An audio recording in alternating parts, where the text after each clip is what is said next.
Well, today we're talking about inflation and comparing the inflation that's happened under Biden to that happened under Trump, and trying to understand some of the policies that both of these men put forward and how our government and our population have reacted or responded to those things.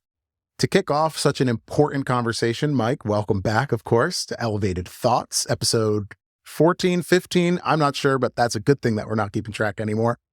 To kick this conversation off, I think before we dive into the economics and the differences between the two presidents, past, present, and going to be future, we need to touch on kind of how our government manages our monetary policy. And I think that is through the Federal Reserve. So to get things started, first, what I'd like to do is talk a little bit about the history, why the Federal Reserve exists, why we might need it, what they might do, and how it impacts the inflation that we are undoubtedly experiencing. So, Mike, I know you put in a lot of work on this episode and you're very excited to talk about some of this stuff.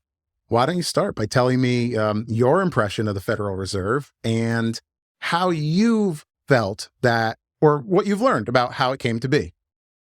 Sure thing. Always a pleasure to be back and doing another episode with you. I'll say that first and foremost, and especially this episode. It's nice we were able to touch on some of the work that we were working on in a previous episode. So I do encourage, anyone who's watching this one to look back at some of our other content about this.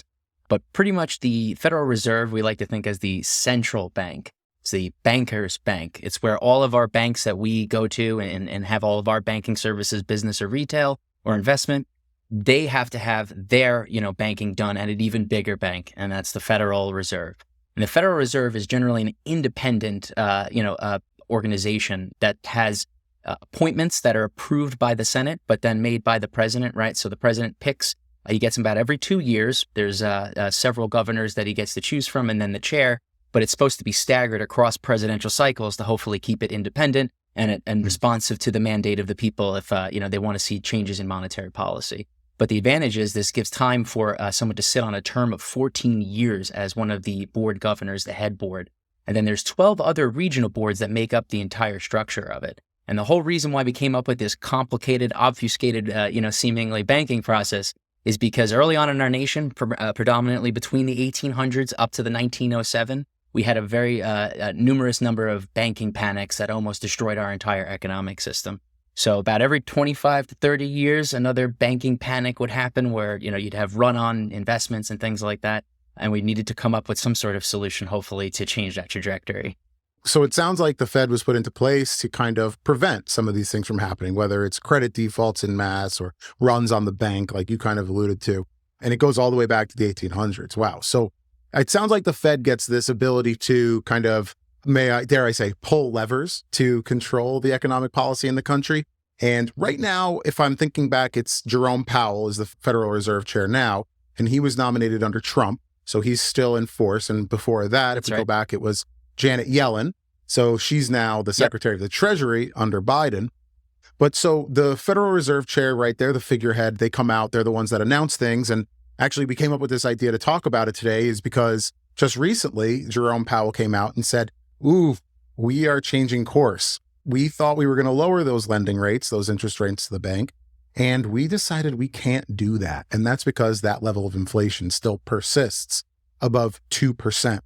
So the Fed obviously can raise or lower the borrowing rates. And that's when we talk about a bank borrowing money from them. It's not exactly the mortgage rate that we're paying on our house, doesn't relate to that, although it's correlated to that.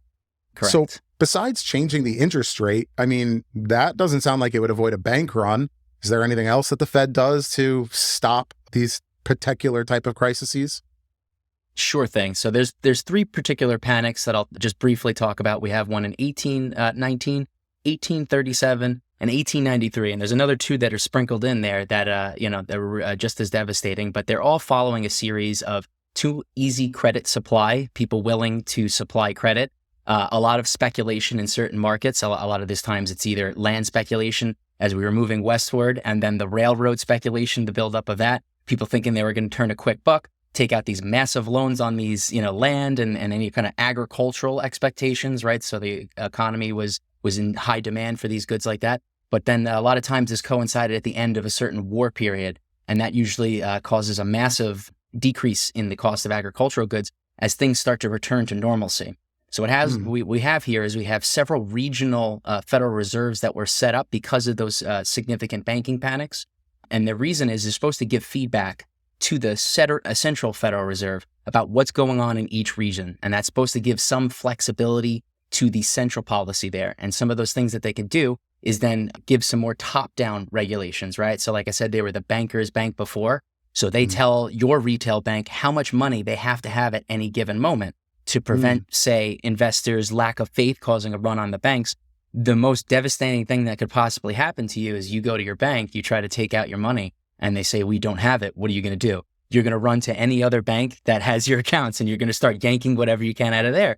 Everyone else is going to do the same. So that's called a bank run. So what we try to do, or the Federal Reserve, is create limits on how much they have to have at any given time. And that's minimum limits, what I mean to say. So that's those liquidity requirements that you hear about all the time. And especially after the 2007, 2008 crisis, one of the regulatory schemes that was increased by the Central Reserve was to raise those limits much, much higher. And while these banks can claim how onerous they are, they also provide faith to, creditors that put their money there. So it's very, very important. And then the interest rates are the other big lever that they could use to control, right? So you have an interest rate on your mortgage. The bank has a lower interest rate that they're getting from the Central Federal Reserve. And that difference is where their business happens, Yeah, interesting. I mean, hey, I think back to like the dot-com bubble, right? Where everything was very speculative. And it's funny to see that these things are still happening. Or Silicon Valley Bank, which just happened in March of last year. Sure. They had a run on their bank. They didn't have the liquidity. And well, what happened? The government bailed them out. So all of the people get their money back and a little slap on the wrist for the corporation. I mean, I wanted to list before the names of the different Treasury secretaries, the different Federal Reserve chairs who are now, one is sitting as a Secretary of the Treasury. The reason I do that is because I wanted to point out that under Trump, and Obama before him, when Janet Yellen was the Federal Reserve Chair, she had made certain calls and moves that maybe were based on data, but she was also understanding that she was working for a Democrat. And then when Trump came in, she was working for what some might call an unpopular Republican, if you're on the left. Now, to see the changes, and we can go into the granularity of what she actually did or what the changes were during that time period, but I think it's interesting to see now, based on presumably her good job, as according to some, she was given a reward of the job of Treasury Secretary. So it's interesting to me to see that this is hopefully it's seen as a non-political job, nonpartisan. They're data-driven. They're trying to help the economy, should be very populist-driven. Yet my argument, I think, today is going to be that it is influenced by politics. It's very hard to separate the economy from politics, right? Especially when you're a federal employee that's got some say. So what we've seen, in my opinion, is the changing of these rates. Now, I don't want to ramble too much, and I do want to get back to the actual setup of the Fed and how it impacts things. But just to lay the groundwork for you, Mike, of what I think I'm going to focus on a little bit here is the fact that under Obama, and you brought up the 2008 crash, under Obama, the Federal Reserve responded to harsh economic concerns by keeping the borrowing rates near zero, almost nothing. And what we saw for 8 years under Obama until Trump came in 2016 were near zero borrowing rates. So money was highly accessible, didn't cost anything. You could buy a house or rent a boat for next to nothing. Money was free because it had a 0% interest rate. And as soon as Trump came into office, or, basically, I think it was in March of 2017, when he literally was 2 months in, that's when Janet Yellen began ticking those rates up. And those rates continued to climb. And what's so interesting is that under the Trump policies, the economic policies, we still saw a very strong economy. We saw increases in prosperity. We saw cuts in taxes. We saw potential, what you might call trade wars setting up. But throughout that, we still had record all-time stock market performance. And people, most importantly to me, right, the impression, people still had money in their pockets. So I kind of threw a lot at you there. I know we want to get back to the history of the Fed, but that's going to be like my kind of story that I want to tell. And really quick, maybe you'd want to respond as to how you see that or poke some holes in it. Yeah, absolutely. No, so that I think Trump does certainly get a very harsh interpretation of his domestic record. Most of my criticisms are definitely his foreign economic policy, if you will, foreign trade policy, things of that nature. So I actually will concede on some points. There was some wage growth, and you could look at the metrics and you could say, well, there was significant wage growth because there was such a decrease in voter participation due to the pandemic. But the 3 years before leading up to the pandemic were very strong economic years. And the same way that people will say, those years of, good, strong Obama years prior to that was just a continuing trend. You can kind of see some agreement there, but at the same time, then you'd have to also admit that Biden inherited some strengths of those economy. Post-pandemic, a lot of those things that were designed beforehand did kind of, that pent-up demand, as they keep talking about, did ultimately take effect. But there's certain foreign policies, aspects that I do appreciate better under the Biden administration. Yeah, understood. All right. So when we're talking about the Fed, we're talking about the Fed chair, we're talking about the different ways that they can influence the economy. Now, do they influence inflation? How do they get a reading on how bad or how good inflation is? And what is good? Don't we want deflation? If anything, it makes our dollars worth more. So there's a mission of the Federal Reserve, right? So I don't want to get it wrong. So I'm going to pull up these points here. So what they're trying to do is address these banking problems, and I'll touch on the 1907 one, which was the last one before the Reserve. Unfortunately, there's still been several afterwards, which we'll also get into. But the so idea you're saying they is might not be the best at stopping these crises. So I will say that they haven't been totally systemic wide. If you discount the Great Depression, right? That was it is just really actually the most unique economic downturn that we've had in modern era, and the pandemic almost turned out to be that way. And you could say each or administration certainly had a hand in either ameliorating or mitigating some of those problems there, but. Back to the Federal Reserve, their job is to try to address some of those banking panics and banking deregulatory issues that arise, serve as the central bank to strike a balance of interest between the private banks, so ensure their profitability and survivability in a marketplace, but also consumer interests. And this is where it gets a little tricky, right? So now to conduct monetary policy to maximize employment, stabilize prices, and manage inflation through interest rates. Now, the problem is inflation is a multivariate metric, right? Yeah, we talked about in one other episode, you have like core CPI, and various other different components of it. But inflation is measured by trying to capture a basket of goods that you and I purchase on a weekly or monthly basis. I forget what the denomination is, but just at any given time, what we're typically purchasing, and what is the cost of those goods. Unfortunately, if we look back for a long, long time, no president has a good record for the last 50 or so years of matching price increases with wage growth. They all get an F in my book because they're all like 5-1. And unfortunately, some of my favorite Democratic presidents have it really, really bad, speaking particularly with the Jimmy Carter era. But all of them all had challenges trying to manage this inflation. And one of the things that we try to see inflation controlled by is using these interest rates. That's why we saw them during the Reagan era, and that's why we're seeing high interest rates now. Because the idea is that, as you mentioned, free money costs a lot of money, right? The money doesn't print itself for free. All of these banks are operating at essentially a negative margin, as well as the central bank itself. That's highly inflationary if you think about that, right? So we're externalizing the true cost of this money, and it's pumping into the economy, and everyone could just keep taking more and more and more. And we've all gotten ourselves fat on free money for a long time, that it takes these very high interest rates to try to mitigate some of that. And this is the same effects that you saw at all these banking panics, right? So they're usually preceded by very high economic, prosperity and activity, moving westward, expanding a ton of rail, or post-construction, reconstruction efforts during the Civil War. So you have like a good 10, 12 years of this big economic boom, but if it's not managed properly, the credit becomes too easy. Things get over leveraged, over speculated on. We can, at a moment's notice, any one big bank collapsing could cause an entire run on the system. So again, that's why we have this Federal Reserve to try to control that. But then, like I said, there's this interesting thing of maximizing employment, but not too much.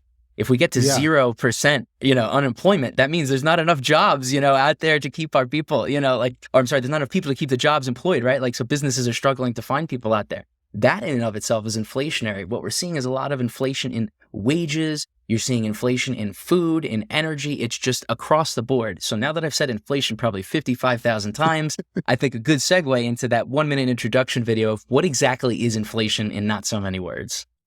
Let's assume your monthly income were to somehow double. Congratulations. You can now, for the most part, afford to buy 2 times more stuff. But what if the monthly income of everyone else were to also double? Well, in that case, you'd no longer be able to buy 2 times more stuff, because since everyone else also earns 2 times more, there would be 2 times more money chasing roughly the same number of goods. Let's take things one step further. What if your income doubles, but the income of everyone else triples? In that case, you'd actually become poorer. Why? Because making 2 times more money is not enough to keep up with everyone else, who now makes 3 times more. If there's an overall increase in the price of goods and services of X% this year, you have to earn at least X% more than last year to avoid becoming poorer in real terms. History makes the effects of inflation crystal clear. Today, each dollar buys you approximately 39 times less potatoes than 100 years ago, or 20 times less coffee, 24 times less bread, and so on. So interesting. I mean, listen, obviously, I think people have an understanding of what inflation is. Things cost a little bit more.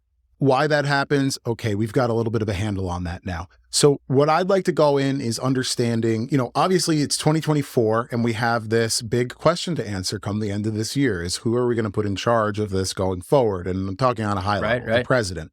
So we are at a benefit here that we really have not had in previous campaigns where both of the candidates have track records as president. So we can dissect and understand Trump's monetary policy, and we can do the same with Biden.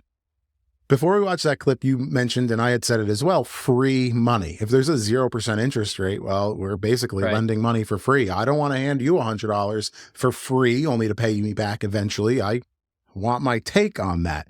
So one thing that I think we can agree on before we get into the details of exactly what these two presidents did, one thing I think we can agree on is that these stimulus checks that they wrote were probably free money, probably more harmful than they were helpful. And in the purest sense, when you just want to boil down how inflation happens, well, you give people disposable income and you put it in their pocket for nothing. They're going to go to the Louis Vuitton store and they're going to go spend it in one time because it's money they didn't expect to have, right? I honestly would wager that most of the people that got these checks didn't really spend it on rent or food. They likely were able to figure out how to make their lives work with the money they had. And then this was, free money. So what does the business do? They go, everybody has free money. We're going to increase our prices a little bit. So on a very basic level, right? That's how the inflationary spiral happens. So I absolutely fault Mr. President Trump for sending out stimulus checks, 2 rounds of them. And his CARES Act, which was the coronavirus relief package that he put out, it was valued at $2.2 trillion. So while these were, I guess you could call extenuating circumstances under the pandemic, right? What I would say is it's probably more important to look at the steps that he took leading up to the pandemic, because it's a little bit unfair to hold that as his penance, right? Oh, wow. Well, you had an unemployment rate of 14%, Mr. Trump. Well, of course, the government's shut down all of the businesses. No one was able to work. So it's stuff like that becomes a little bit confusing.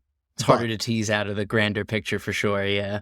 Right. But when you look at Trump's presidency prior to the pandemic, what I think you'll find is lower taxes for corporations, which led to more affordable prices for consumers.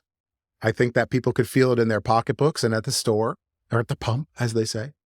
And it was led to like the lowest historical unemployment rates, I think, in over 40 years since when they had hit those near zero, or it was as low as 2-3%, I'm guessing here. It was just hovering at the low 3%. That's right. Yeah. Yep. And then the S&P, right, was hitting, and the stock market as a whole was hitting all-time record highs throughout the entire presidency. So, of course, the pandemic is going to screw that up. We're going to lock people down. They're going to lose their jobs. They're not going to get any money. But it's disingenuous. If I were in the Biden White House, of course, I'd play up that he left us with bad numbers. But did he really leave us with bad numbers? I don't know. Those would be my thoughts about what Trump gave us. There's obviously more. I think his trade policy with China, it brought manufacturing back to the United States. Actually, I was working in manufacturing in that time, and I saw it happen. And actually, it was exacerbated by when the pandemic did hit, because you couldn't have supply chains. It wasn't shipping and things weren't happening. So even more domestic manufacturing happened. There were a lot of things. And again, what we then have on top of mind is what happened in 2020 when he wasn't reelected, right? That pandemic that hit. And hey, I'll give it to you, right? Biden was left with a pretty crappy hand at that time, of course, had to do pandemic recovery. But I think some of the choices that he made really did end up falling short. And that's why we're in this period that we're in now, which is, actually, let me remind you about this, Mike. Do you recall that Biden revised the definition of a recession? Normally, it would be 2 consecutive quarters of reduced GDP. And when we had hit that, I think it was last year, the Federal Reserve came out and said, oh, we're not in a recession. We're not in a recession right now. And well, I got to give it to him, right? Because the stock market has been going up since then. But so listen, those are some of my points about what the Trump presidency had. I mean, can you rebut me? What did I miss there? Or what am I overlooking, right? What is it? Happy to rebut you on a few points. Sure thing. So there's definitely some things I will concede on, pre-pandemic. I think we could do a whole episode on either pandemic response and teasing out just that segment alone. And then, of course, you'd have to go into the Biden era, compare the two. Like I said, there's a lot of meat on the bone right there. So we'll just try to examine pre-pandemic because that gives us at least a clearer picture that we could say are directly his policies and weren't affected by state policies. So although the economy did lose 2 million jobs by the end of his administration, when you discount the pandemic, he had created 6.7 million jobs across those first 3 years that he was in office prior to the 2020 beginning the pandemic event. So if you look at those numbers, they're actually almost exactly on par with the Obama administration. So you could say, that he's just riding off of Obama's coattails, or you could still say at least that whatever policies he did, weren't derailing the economy, devastating it in some of the ways that people were describing it domestically. Paychecks grew faster than inflation prior to the pandemic. So there's no debate about that, right? Unfortunately, there's economic data. I don't want to give him any wins for that, that he doesn't deserve, but this is one that he definitely does deserve. He's one of the, whether it's his, credit or not, his administration oversaw probably one of the better ones across the last 50 years in terms of your paycheck growing at the rate of inflation. Like I said, it wasn't perfect. Inflation still grew faster than it, but he was catching up to it. And it's like one of the first time we ever saw that in a long time. So I was just going to add, I think that might have to do with Trump lowering the corporate tax rate. He lowered it from 35% to 21%. That's a 14% reduction. That's very significant. And it's likely that's what was passed on to the employee. So some could have been paid, in the employee bonuses and stuff like that. We saw some small rounds of paycheck increases and either, symbolic bonuses at the end of the year based on performance. I don't want to discount any money that people received and the gesture that was given by these companies. But when you look at the overall picture of it, like a corporate tax rate generally benefits the smaller population that controls larger share of the wealth, right? What I didn't like about the Tax Cuts Job Act is that although it did give us tax cuts, many of them were either gobbled up by the SALT exemption being removed, your state and local tax exemptions being mitigated, or overall, they're only on I think they're due to expire in 2025. So the next president will decide whether we keep those tax cuts in effect. However, corporate tax rates don't have an expiration date. And for most legislation, whether I particularly don't support such broad tax cuts, I think that everything should kind of have a sunset. So it forces some Congress and people in the future to address it and not just let a bill kind of go on as it is and you forget about it and that's just the way things are. It gives a little fire under their heels to address it. But in regard to our trade deficit, our international trade deficit, I do want to get back to some other statistics. It actually did rise by 40%. So comparatively, the Biden administration, it increased by, again, another 20%. So I'll give credit to Biden that he's slowing down the deficit increase. But largely, a lot of that is attributed during the pandemic era, believe it or not, right? So we get rid of a lot of the supply chain of the raw materials or almost finished goods that come to American stores or even, entirely finished goods, retail goods. They don't have anything to sell. So then we need to go to somewhere else to go get it, right? And that could mean more European and South American partners. And the same thing happened in China, right? So unfortunately, while we drive them away, our customer base away from them to try to support domestic industries, it also gives China a bigger footprint in the European Union in terms of their market share. And that's something I would like to avoid as much as possible, right? I'd like to see an increase in American market share in those places. Some things I will ding him on is that the federal debt held by the public, so like U.S. Treasury bonds and stuff like that, went up by about 50%. Again, a lot of that is pandemic response. But, again, if we're going to talk broadly about anyone's spending, It always seems to be a Republican that they lose control of themselves as soon as they get inside the Oval Office there.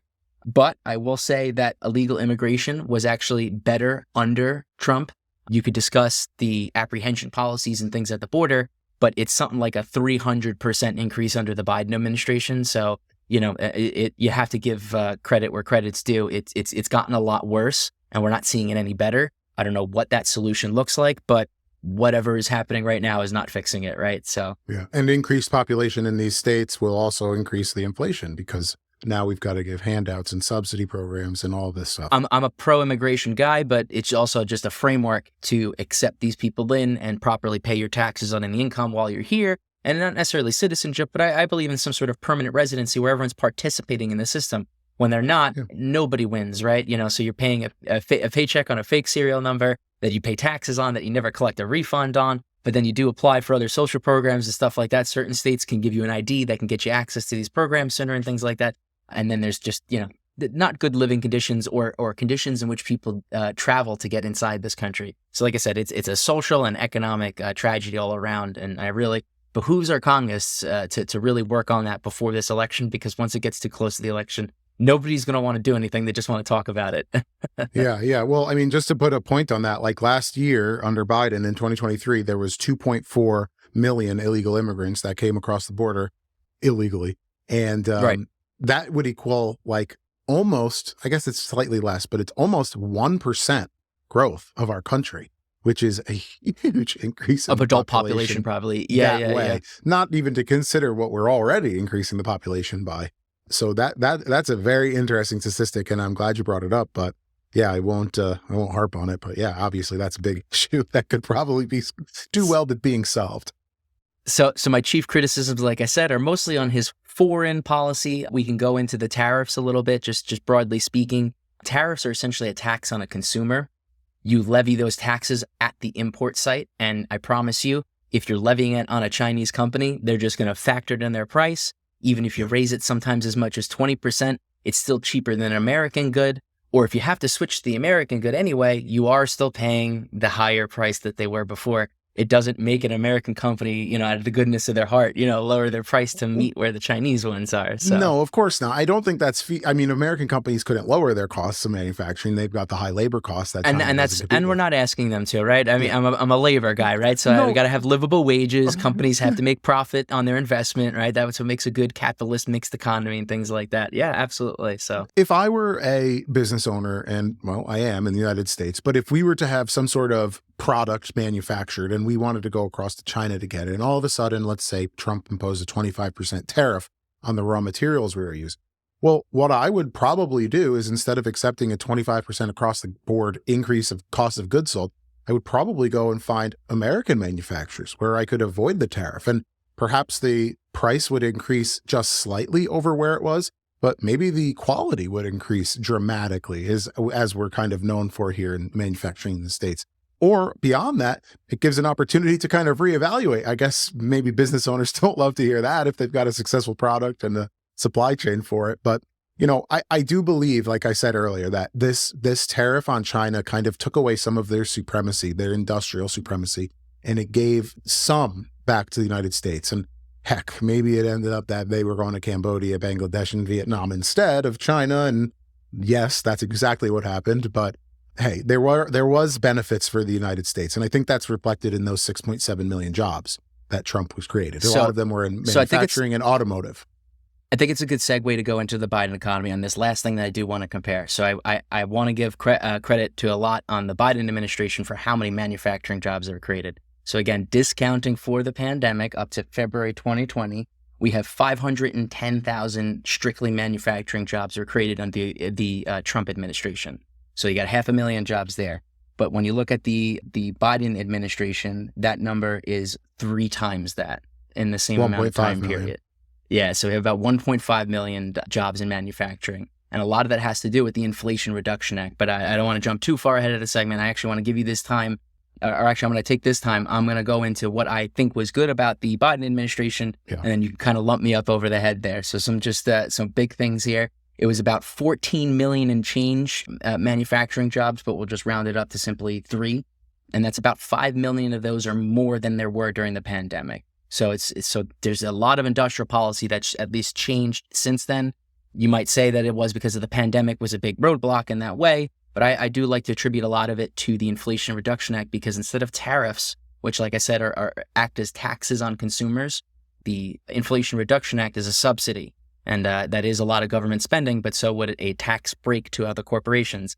I like to just focus those tax breaks, right? Because I think it's kind of government, public and private partnerships' job to chart a course together and not necessarily just throw it out there, because it's not necessarily the consumer that benefits in the pool with large corporations and stuff like that. So we use subsidy policy to kind of guide things, and a lot of it is focused on bringing American manufacturing here. So to get back to that later, there's a really good video on that. I do want to touch on some things that were very good and things that were bad about the Biden economy. Despite all of this inflation that's been going on, we still have seen GDP growth by 2.5% in 2023. And then we saw about a 5% growth on average over the entire term added to the GDP. So there's rates that GDP growth were experienced under Biden that Trump promised but never saw even pre-pandemic. And again, I'm not going to take all of the wind out of his sails. It wasn't doing awfully. It was at that 3% plus marker. But when you go and you lump up Obama over the head saying about how you could promise 5 or 6% GDP growth, and you come half of that, only we're at Obama's numbers, you got to take the criticism for where it is. That's fair. But at the same time, the inflation, like I said, even though not directly caused by President Biden, his response to it and or the experience at the consumer can't be denied. This is historic inflation levels, short of hyperinflation that we saw around the Great Depression, short of that. And we're trying to very carefully navigate it by walking on eggshells with a very onerous interest rate, very high liquidity requirements on banks and things like that, which materialize as hidden fees or various other banking costs as they try to maintain their margins, things like that. So there's no denying how much it's grown. Although our crude oil production, our general local domestic production that would keep your gas prices, kind of where they're at, even though it's up about 12%, it was up twice as much during the Trump administration. So as much as I don't like to see more oil in an economy, I like to see less of a power share in OPEC and the Middle East and Russia and these other large petroleum producers. I do like the U.S. to at least have the ability, maybe if we can have a nice greener economy and use less of that oil, it gives us better leverage to manipulate market conditions to our favor, take the wind out of the sails of certain economies that are not playing well in the international world, et cetera. No one likes when OPEC just says, yeah, we're going to cut production to double the price of gasoline effectively at the pump in 3 months' time, stuff like that. No one's a fan. That's our way to counteract that. So I would say Biden fell a little short on that in that regard. But otherwise, I think there's plenty other meat for you to kind of go at there. So I'll give you this time to counter anything else you want to take on. Yeah, I look at the Biden presidency and it's defined by reversing all of the Trump era policies, and whether you look at it economically or otherwise, it's almost polar opposite. So what I said at the start of the show is a little bit more maybe philosophical, but it's so shocking to me that you can have someone like Janet Yellen, who's in this nonpartisan job supposedly, and then steps right into working in the White House and obviously acquiesces to what Biden's financial policy is, right? So if she's sitting there in the White House or presumably at the Federal Reserve when Obama was the president, and she's not supposed to be talking to them, she's not supposed to be doing what the Democrats are saying, yet all of a sudden, oh my gosh, we've had this terrible crash in 2008 and we need to pull ourselves out. So what do? We pull that lever, interest is at zero. So money is free, everyone's running wild and things are recovering. The number one thing that I want to hammer home is that when that stopped was exactly when Trump came in. And that's exactly when the economy kept heating up. I had this funny story happen. There was one of my friends was at my house the night after Trump won. And she goes, did you see the stock market last night? It was the worst crash since 9/11. And I heard her. I'm like, I looked at my phone of the markets. I'm like, it didn't even go down. What are you talking about? But it was this FUD, this fear, uncertainty, and doubt that gets sent out. Uncertainty and doubt. Yep. Yeah. And that's exactly what the Fed works to refrain from. So it's really strange that the media and all of these, bureaucrats, lifelong, people that have worked in these policymaking positions, they can kind of just come in and change things how they want. Of course, they sell their case, but it's just interesting now to see that she's sitting in the White House, presumably talking about, we got to give the local government's more money. We got to increase the taxes. We got to, do all of these things that are like, wait a minute, is this what your goals were under the former 2 presidents ago? So listen, I think it's very obvious that when people go to the pump today, they're paying more. When people go to the grocery store, they're paying a lot more. And it's become this question of whether or not it's happening. And my biggest gripe, honestly, with the Biden administration right now is their dishonesty in talking about it. I sometimes will turn on the TV. Politician's gonna politician. Yeah, that's fair enough. And he's making no claims that he's not a centrist establishment candidate. And what goes in with that is going with the flow. I mean, my biggest criticism about Biden, especially as his foreign policy, is he's not much of a leader. He's never making the decisions, which I guess is really good if you were an elected official, say in the Senate or representative. You're responding to the will of your electorate. When you rise to the level of either vice president or president, you're supposed to become a leader at that point. And I don't think there's a lot of decision making that he does. He does decision making by consensus, again, which sounds nice, but sometimes you need a decisive executive. That's the whole point of that branch. So that's some things that I definitely level some criticisms at for. I mean, I think back to like watching some press conferences with Karine Jean-Pierre and the reporter of whoever it will be, even from New York Times or NPR, will often say something like, Americans are feeling this. How do you respond? And they respond with their favorable statistics, but it's almost an unempathetic answer. And it kind of like shoos away the American public. It's very non-populist. And I think that's where, it's funny because Trump, his press secretary, to contrast that, would actually be dishonest as well and say, well, look at the stock market, right? The stock market isn't exactly an indicator whether or not our GDP is growing. To your point, it didn't grow as much as we thought. So when you look at the average income of a household, I think it's about $74,000 a year. That doesn't leave a lot of room for that average household income to have a large 401k or investment account, right? So when you say the NASDAQ and the S&P 500, almost 90% of Americans couldn't tell you what that actually means, either of those, investment vehicles, what kind of basket of goods they actually are. They don't know what the hell it means. It's something that the news anchor says as they're going along through there, and our NASDAQ was up 200 points today.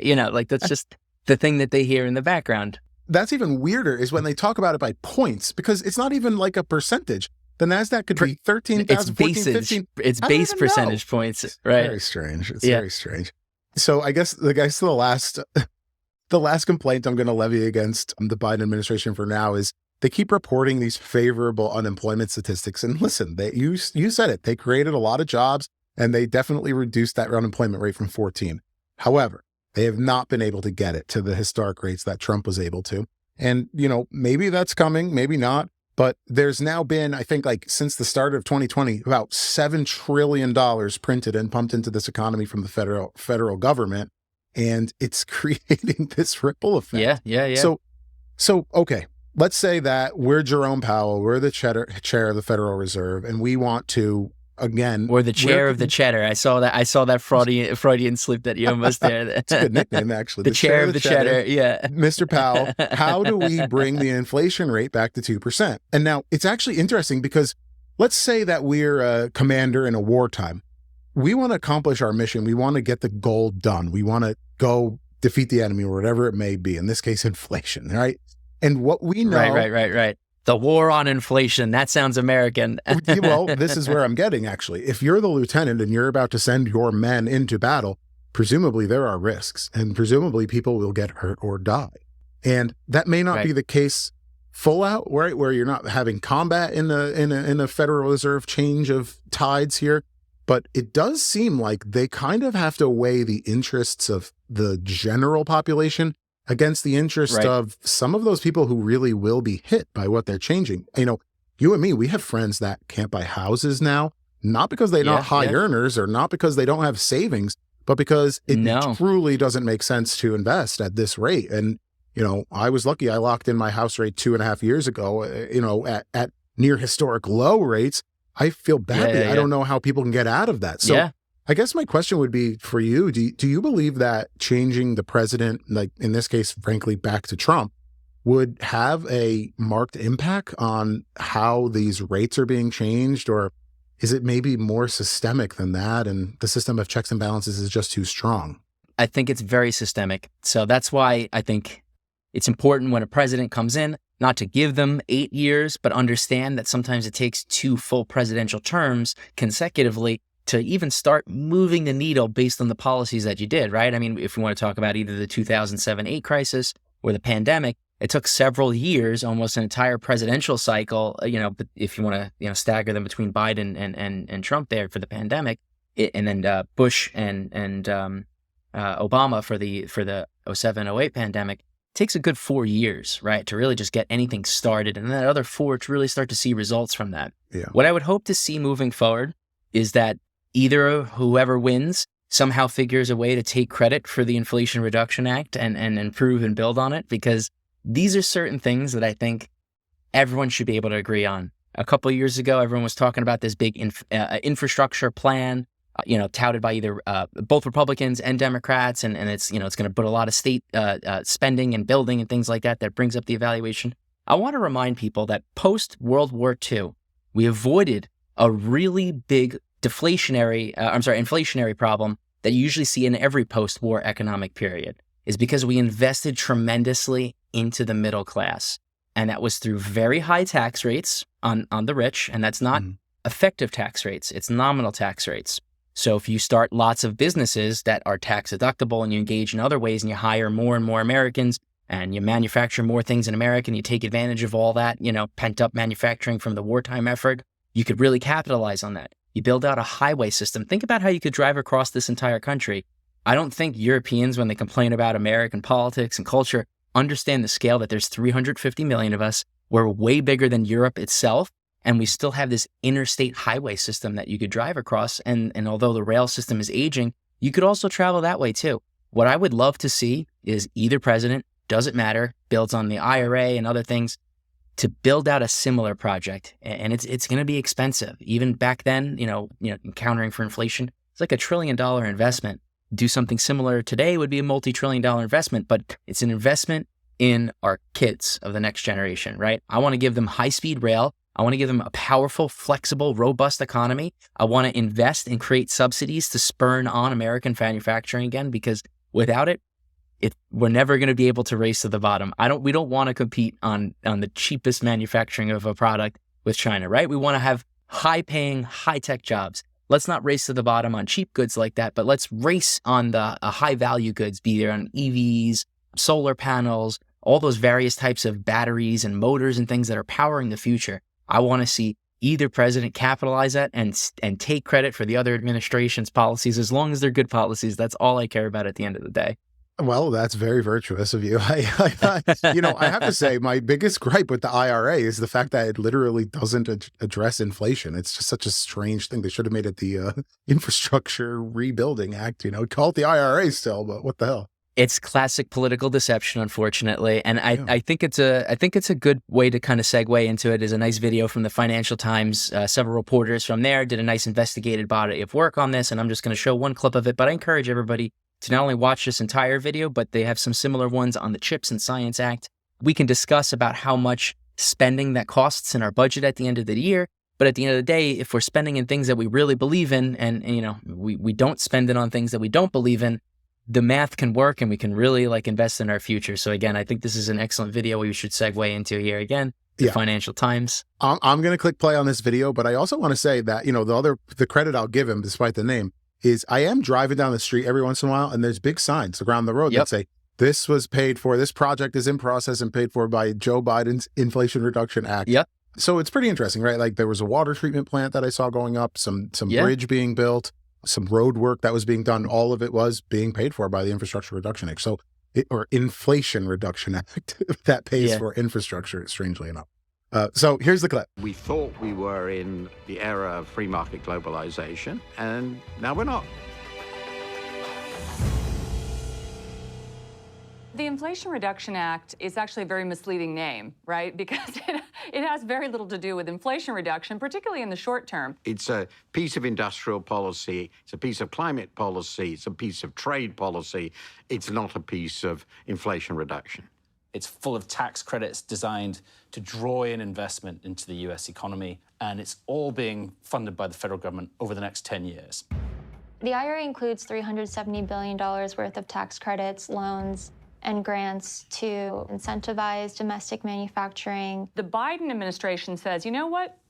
It is important that America makes things. It is important not only that we transition to a greener economy, but it's important to be able to secure supply chains. This is a big shift. This is about a 50-year change in how the economy is going to run. Is this actually going to create long-term viable industries which are more competitive than the Chinese? We have to face the risk that it won't work. I mean, the subsidies stop unless they're there forever. Honestly, Mike, I like that clip because it showed people from both sides of the aisle, right? It's not like everyone is on board with this. And it actually makes me think twice about my comments about Janet Yellen, because maybe there is some data-driven points here, and it's not really all just partisan. You know, I have that personal problem where I kind of assign a label to a person and I go write them off, where maybe I should kind of give them the benefit of the doubt to say, hey, you are pulling the levers that you got to do and you're doing the best that you can. You know, maybe I'll give her that, but probably not. Probably not. What do you take away from that video? So I love the video because, like you said, it captures both sides of the argument. We don't know who are going to be the winners from this. There are probably going to be some losers. I mean, we have to understand that. But if we don't take the risk, nothing can be gained, right? Nothing risk, nothing gained kind of situation there. I'm very excited about the Inflation Reduction Act because these are, like I said, it's high-tech manufacturing. It's critical to national security on a lot of levels. People don't understand the smallest manufacturing of chips is 2 to 3 nanometer range. That's extremely, extremely tiny. And about 60% of that manufacturing, I believe, is in Taiwan, and about 40% is in South Korea. Both of those places are poised to be in, what would be World War III scenarios if certain, military actions started to happen. But they're critically important technologies. I mean, if you want to buy the next iPhone, it's got to be made with certain chips like that. Probably a bad example because they're bringing some of their manufacturing to America. But any other smartphones, things of that nature, any of your cars, right? So if you remember during the pandemic, shortly thereafter, we had that chip shortage, right? This is the Inflation Act is all in response to that. But in regards to your Yellen comments, scrutiny is important, from both sides. That's what makes our process or had worked at times is we have both sides of the aisle. And as long as we keep seeing ourselves as loyal opposition and both sides call out the bad actors within, it works. However, that last part, calling out the bad actors within is certainly not in, enough supply these days, right? People keep members of the party, both on Democrat or Republican side, because it's a vote, regardless of how bad they are as a politician, the things they do or say, it's a vote in our favor. We got to keep them on board. And I think if people started, acting in the interest of the American people again, more singularly, we would see a more harmonious legislative process. Yeah, well, I don't think building infrastructure and having nice roads and airports is partisan. In fact, I think of Trump. He had a little soundbite where he said, "When I fly into LaGuardia, it's like I'm flying into a third world country." And I will tell you, I've been to many countries, many airports. The new LaGuardia is beautiful. They just finished it 2 years ago. The old LaGuardia was a third world. LaGuardia. Yeah. So listen, it's definitely nonpartisan. It has to happen. But here's what we've got now. We were being told for months and months by the Fed and by the president that inflation is coming down. And we have heard time and time again that inflation is transitory. So it seems like now the Fed's kind of changed their tune and they're waiting until we get this 2%. I'm pretty sure we're over 3%. What is going to happen? So what happens when you bring inflation down from 3 to 2? Presumably, people are going to lose their jobs. People are going to lose their houses. The stock market is definitely going to feel it. There are going to be more banks that go under. I mean, all of this stuff is within that, controlled demolition almost that the Fed is going to run. I mean, what do you foresee over the next 6 months, 12 months? This is the financial gambit. It's never doing too much, but just enough. And God knows how impossible that is, right? Especially with all the variables that are going on and unpredictable human behavior. Yeah, because you are seeing stock market growth and GDP growth, right? And I'm not going to just give it all to Biden's credit. That's because when a cereal maker who makes their cereal out of corn or wheat, whose supplies are currently disrupted because of the conflict in Ukraine and increased demand in Israel and Palestine, right? Like those food markets are disrupted. These cereal makers now who have increased cost of goods are going to double the price of their cereal box. So that's why for a short while you saw like $9, $10, boxes of cereal at your retail supermarket. Their costs didn't go up twice as much, but they're going to double their price to try to preserve a pretty healthy margin. So any of these companies that sell commodities who benefit from inflation are going to see significant disadvantages to their, economic situation if we see deflation. And that's what's so important, is never doing too much of one or the other. Maximizing employment, is one of the objectives of the Federal Reserve, but not too much, right? Raise interest rates to control inflation, but not too much. And that's the situation we see. So long as there's conflicts going on in Ukraine, so long as there's conflicts and famine going on in Israel and Palestine, these are only going to get worse, So until we resolve those situations there, we're really just putting Band-Aids on really big injuries here. And that kind of, situation, they have way more effect on the macroeconomic factors than, the interest rates that affect how you purchase your home or a business in America borrows money on. Yeah. I mean, it's interesting, though, that you can point to, it's a great example, right? Cereal maker, because all this wheat is coming out of Ukraine. And of course, that's their main export. But it's interesting because when you listen to, again, Karine Jean-Pierre and the press secretary at the White House, what she's going to tell you is that these corporations are price gouging you. But it does sound like there's obviously economic factors that are leading to this. So there is an aspect to that. You do think so. And that's what you're saying. They're kind of adding that buffer because when it comes back, they're going to need some extra cash. Absolutely. So again, I'm not going to blame a company for trying to make money or make hay while the sun is shining, as the expression goes, right? You don't know when the next economic downturn is going to be. And that's what a market does, is it tries to, price discovery, right? You're trying to figure out the most the consumer is willing to pay for it. You don't want to undersell yourself. But at the end of the day, a consumer wants to pay as least as money amount as possible for a single good or service, right? So that's the struggle that we're in. When you have less volatile economic times, prices stabilize, and there's a small give and take, and it goes back and forth. When you have a big pandemic that people go out of work, and then the people that are still in work demanding more for those wages because, look, I'm still in the front lines, or all of a sudden all of those people returning back to work and that money going back into the economy, that all has effects on inflation. But we want people employed again, right? We want people making more money. It's just this it's this game of trying to herd cats and not do too much of one or the other, So like I said, until we fix larger macroeconomic conditions like the two big conflicts that are going on, we're really spinning in a circle here trying to manage the interest rate in America. Well, that actually brings me to kind of like what my, I don't want to say I'm going to put on my tinfoil hat here, but it kind of harkens back to what I was kind of accusing Yellen of, right? Is it possible now that the system in government in itself is in a way trying to maintain rates or trying to maintain prosperity or maintain this economic, I don't even want to call it an uptick, but just they're preventing a crash, doing the bare minimum to prevent a crash till November. For example, if I were to make an estimate, I have said on this podcast multiple times that I don't think Trump is going to win. I'm going to vote for him, but I believe that Biden is going to have more voters and more electoral college votes. So what I would say is, and because of that, I would say I estimate that we're going to see some sort of financial downturn December, January, February in 2024, 2025, if Biden remains the president. To that point, I think if Trump begins winning in the polls come August, September, October, I have a feeling you're going to see the Fed change things. And I have a feeling you're going to see a little bit of craziness go on and think, oh, wow, if Trump wins, even more craziness is going to happen. So my point in saying this is I do think that there are some things that they can do to kind of stir the pot a little, maybe create better times when they want their president to stay in, or create harder times when they want that other guy to leave. And maybe that is some of what we're witnessing here, because if you look at the chart, it tends to align. So one of my biggest criticisms, disregarding just his foreign macroeconomic policy, just generally speaking about Trump, is you don't know what you're getting with him. He'll say one thing on one day, and then you kind of get a change of policy the next day, or clarification from his advisors and things like that. I could absolutely see a situation where people are not concerned that there's a Republican president, that there's simply Trump as a president, there is no denying that the politics are absolutely a component of, interest rate policy and things like that.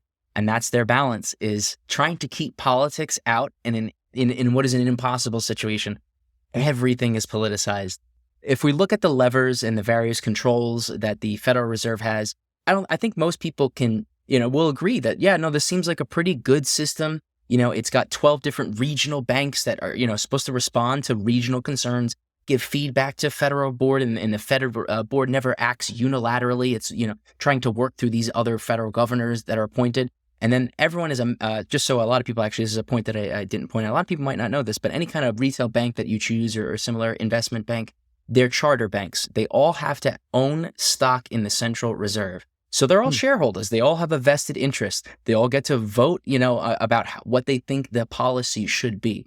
I think it's generally a good working system, but just as everything else, our bicameral legislature is not perfect, but it works a lot of times. Yeah. Right now, it's not, because it's so politically divided. We no longer see ourselves as the loyal opposition.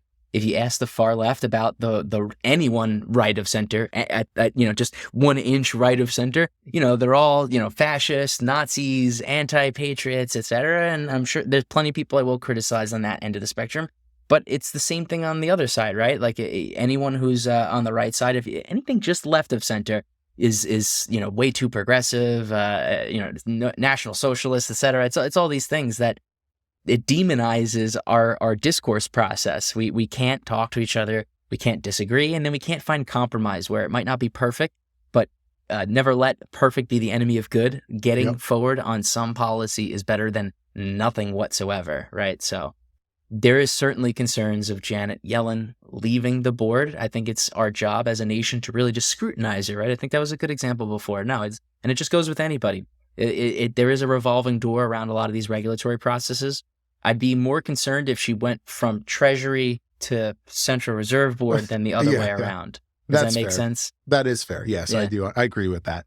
Because obviously, she's not impacting the Fed now, presumably, but I'm sure she's friendly with Powell. I bet you they get dinner, The bedfellows that everybody has, right? Exactly. Like they keep things bipartisan and in their office, but we know who everyone's friends are, and it's very hard to be perfectly unbiased, right? So agreed. I'm biased for sure. I say it all the time. We all are. Everybody is. But listen, a testament to the checks and balances that we have. I think it's interesting, right? You compare Trump's fiscal recovery policy with the CARES Act, and you compare that to towards the end of his presidency when coronavirus came. And then you compare that to Biden's ARPA Act, which was the American, whatever it was his stimulus payment check. Basically, right, when you go through these, they're the same. They're both roughly $2 trillion. They both wrote stimulus checks to the people that needed the money the most. They both supported the hotel, airline, and restaurant industries, right? So it's like huge bailouts. Okay, these guys are more or less the same. I always say Trump is pretty moderate compared to like someone like DeSantis or Kristi Noem, who shoots her dogs. And then you got Biden, who is, I hate to even admit it, but like his handlers are progressive. He's really not. Back 20 years ago, this guy was basically going to be a modern day conservative. That's why he seems so out of place everywhere, is just because he doesn't fit with the modern movement. And it is a ding on his age. He is just a relic. And it's something I always say is, I wish that he had just, as a capstone of his legacy, if you're a Democrat, you could say you defeated Donald Trump, and although it is worthy of criticism, you could say that the first 100 days of your administration, you achieved all these things. It was undoing Trump policies and things like that. These are all great achievements. If you had just retired gracefully, it would be much more appropriate for the Democratic Party. But that's where you feel that Trump doesn't have a chance. That's actually where I think that he does have a chance. I think there's a lot of economic headwinds, and especially with the other foreign policy, social issues, specifically Palestine-Israel conflict, a whole episode worthy content I won't touch on, but the numbers do not look good in terms of polling for Biden, and they are not getting better, especially with the recent violence and outbreaks on campuses, peaceful protesting, and then lack thereof peaceful protesting, things like that. It's getting to a situation where none of these things bode well for him. And it's just something I hope that either president who gets on the other side of this election cycle, addresses, because these are important. National security, getting rid of these two big conflicts, addressing them, finding peace or some other way to end the conflict. Yeah. And then, ending some of this unrest and our inability to have a discourse in this country, That's what people are picking at the ballot box this year. I know the choices aren't great, but let's hope for the best. Well, hey, I have a lot of comments to make on that. I mean, listen, the DNC could oust Biden at any day. If they convince him to step down or Jill convinces him to step down, they're not going to do another primary. They're not going to do any convention. They're going to pick their candidate. And that's in their rules. It's a little bit weird. I was very much interested in voting in the Democratic primary, many months ago, long before this election cycle had started, under the vague possibility that he might not, run for re-election and stuff like that. But when you look at statistics in Florida about the Democrats who didn't vote in that primary just because they were so disinterested in it, rather than pick another candidate, I didn't vote at all. You're right. It should speak to a lack of voter participation. I do plan to vote in the general election. I do not plan to, partake in a primary and stuff like that. But I mean, listen, I'm a purist with voting. Even if you're not going to vote for my candidate, I really think you need to go out and vote. Like literally, even if you're my opposition, I want you to go out and vote. It's just so important. A 30% participation, a voter participation rate doesn't benefit anybody. I'm very jealous when I see some countries that have a 100% voting participation rate. Russia and a very secure elections.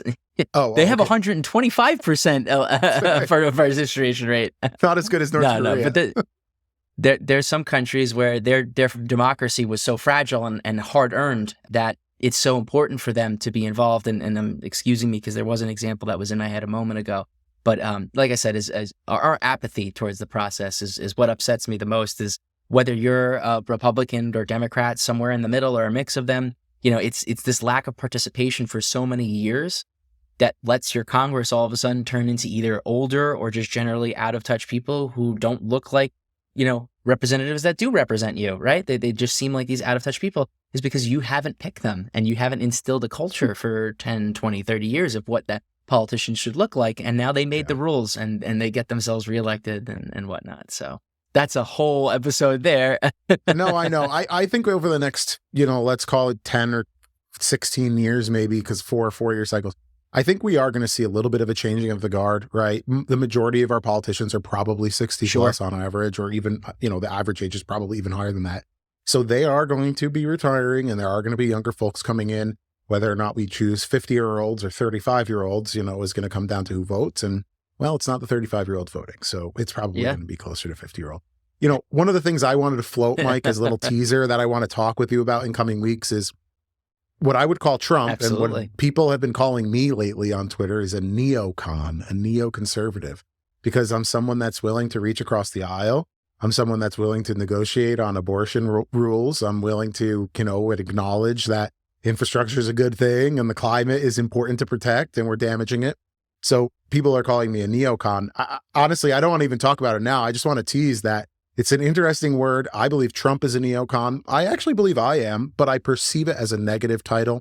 So it's something that I look forward to maybe talking about with you in the future. Another topic, so we better start writing these down. People sling it around, and again, it's these derogatory terms. I mean, there should be nothing to be. I proudly call myself a liberal, and everyone should proudly call themselves a conservative if that's what they believe.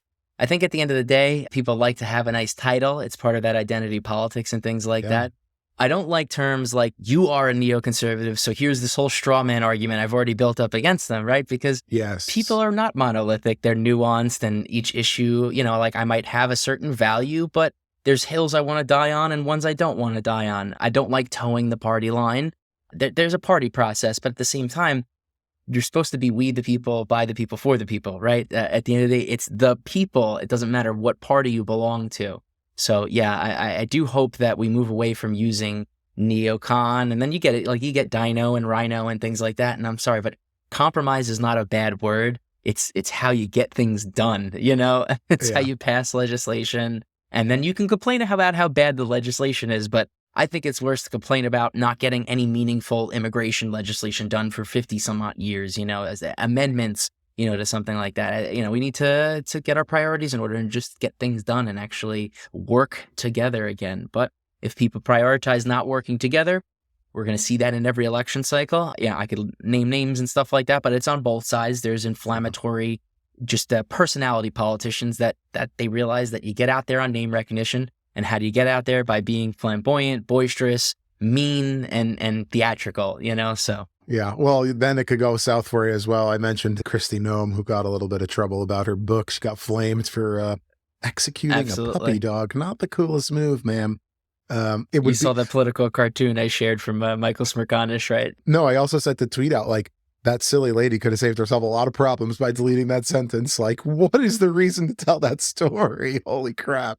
I saw pundit analysis, right? She wouldn't do that unless she was certainly, gearing up to become a potential pick for VP. 100%. You know that you know that story's coming out. You got to get in front of it, and if I see what you're saying. I see what you're saying. I always believe that the winner is who controls the messaging. It doesn't really matter how true or not something is. It's really who says something first. It's about the whole, lie gets halfway around the world kind of thing. Like, you can control the trajectory of a conversation by being there first, making your statements first, or, playing those little game theory things like that. So if she can get out in front of it first and have this tough image, like, yeah, because I was protecting my children, in my rural lifestyle, right? Like, she checking all the boxes, the values and things like that. Yeah, yeah. I don't want to focus on her, but there was another comment where she said that she met with Kim Jong-un, and the reporter on CNN was like, so did you meet with him? And she was like, I met with a lot of world leaders. She's like, no. Yeah. Did you meet with Kim Jong-un? I met with a lot of world leaders. You met with Kim Jong-un. She goes, I'm not going to speak about what leaders I meet with, Like, lady, if you're running for a spot, don't do it. That's what happens when you have books ghost written for you, that's not really your own content, and that's the hard part, is actually making it yourself. The embarrassing part for me, or even more, is she said that. She was like, well, as soon as I caught wind that was put in there, it's like, oh my God, this is in your own words. Stuff like that. Yeah. Anyway. At least with other authors, media personalities, they're more transparent that, someone else essentially helped me sit down and write this entire book for me. But yeah. I think she's going to go the same way as Sarah Palin, kind of bye-bye. Yeah, no, listen, I'm as a Democrat, you could have had me this year voting for a Republican if it was, a handful of other people besides Trump. And that's the thing, is I'm looking for balance, and I don't want, and again, putting all opinions aside, is I feel, and again, I'm not a Republican, so take it for what it is I don't like Trump because I like to see other Republicans who could really take the reins of the party.